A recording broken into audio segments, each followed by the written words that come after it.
Welcome to morning మన్నా. నేటి వాక్య దర్శనం కొరకు సమూయేలు మొదటి గ్రంథం 2వ అధ్యాయం 7వ వచనం. యెహోవా దారిద్ర్యమును ఐశ్వర్యమును కలగజేయవాడు, కృంగజేయవాడును లేవనెత్తిన వాడును ఆయనే. మరొకసారి ఉదయకాల సమయంలో దేవుని వాక్యంలో నుండి అన్నా చేసిన విజ్ఞాపన. సమూయేలు వంటి శ్రేష్టమైన ప్రవక్తని, రాజులను అభిషేకించే ప్రవక్తని కనిన ప్రార్థనాపూర్వకంగా పొందుకున్న తల్లి అయిన హన్నా దేవుణ్ణి ఉద్దేశించి హృదయంలో నుండి ఆరాధనతో కూడిన విజ్ఞాపనలో దేవుని గురించిన సత్యాలను, 4 ప్రాముఖ్యమైన సత్యాలని వచనంలో నుండి మనం నేర్చుకోవచ్చు. Number 1, it is a provision, ఏర్పాటు. దేవుడు అన్నిటినీ ఏర్పాటు చేసేవాడు. హన్నా చేసినట్లుగా దారిద్ర్యమును ఐశ్వర్యమును కలగజేయువాడు అన్న మాటను మనం జాగ్రత్తగా ఆలోచన చేస్తే అన్నిటినీ ఏర్పాటు చేయవాడు, ప్రొవిజన్ ఆయనే ఇచ్చేవాడు అన్న సత్యాన్ని మనం గ్రహించాలి. ఆయన చెయ్యి చిన్నవాటిని పెద్దవాటిని సమస్తాన్ని నిర్మించింది. మనకి చిన్న మేలు కలగాలన్నా పెద్ద మేలు కలగాలన్నా ఎక్కడి నుంచైనా సరే దేవుని సన్నిధిలో నుండి, ఆయన చేతిలో నుండే మనకి సమస్తము కలుగుతున్నాయి అన్న విషయాన్ని మనం ఈ ఉదయకాల సమయంలో గ్రహించాలి. చాలా సందర్భాల్లో మన కష్టార్జితము, మనకున్న తెలివితేటలు, మనకున్న అన్ని రకాలైన వనరులు, వాటిని బట్టి మనం ఎదిగాము అనుకుంటాం. కానీ దేవుని వాక్యం ఏర్పాట్లన్నీ దేవుడే చేసేవాడు అన్న సత్యాన్ని ఈ ఉదయకాల సమయంలో మనం గ్రహించాలి. రెండో విషయాన్ని మీకు జ్ఞాపకం చేస్తాను. It is a poverty, దారిద్ర్యము.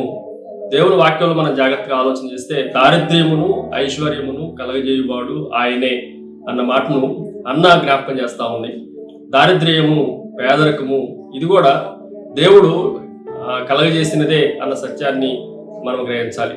సామెతల గ్రంథం 22వ అధ్యాయం 2వ వచనంలో ఐశ్వర్యవంతులను దరిద్రులను కలిసి ఉందురు, వారందరినీ కలగజేసిన వాడు యెహోవాయే అన్న మాటను మనం ఆలోచన చేయొచ్చు. దారిద్ర్యులనే కానీ పేదరికమునే కానీ సమస్తాన్ని కలగజేసిన వాడు ఆయనే. ఈ పావర్టీ, ఈ దారిద్ర్యము ఎందుకు మనకు ఏర్పాటు చేయబడింది అనంటే మనము విధేయత కలిగి నడుచుకోవటానికి, దేవుని పైన సంపూర్ణంగా ఆధారపడటానికి, దేవుని వనరుల గురించిన నమ్మకత్వాన్ని పొందుకోవటానికి. అందుకే మనకు కావలసిన స్ట్రెంగ్త్, ఆపర్చునిటీస్, రిసోర్సెస్ అన్ని దేవుడే కలగజేసేవాడు అన్న సత్యాన్ని మనం గ్రహించాలి. మూడో విషయం, ఇట్ ఈజ్ ఏ ప్రాస్పరిటీ. ఐశ్వర్యమును కూడా ఆయన అనుగ్రహించేవాడు. శ్రేయస్సుని, కావలసిన ధనమంతటిని దేవుడే మనకు అనుగ్రహించేవాడు. కాబట్టి ఫిలిప్పీలకు రాసిన పత్రికలో మనందరికీ తెలిసినట్లుగా మనకు కావలసిన వాటిలన్నిటినీ తన మహిమైశ్వర్యం చొప్పున మనకు అనుగ్రహించేవాడు. ద్వితీయోపదేశకాండంలో 8వ అధ్యాయం 18వ వచనంలో మీరు భాగ్యము సంపాదించుకున్నట్టుకు మీకు సామర్థ్యం కలగజేసిన వాడు ఆయనే. సొలొమోను విజ్డమ్ కోసం ప్రార్థన చేస్తే దేవుడు వెల్తనిచ్చాడు. కాబట్టి మనం దేన్ని కోరుకుంటున్నామో దాన్ని బట్టి దేవుడు మనల్ని అంగీకరించేవాడు అన్న సత్యాన్ని గ్రహించాలి. Finally it is a promotion, పదోన్నతి. లేవనెత్తువాడు ఆయనే.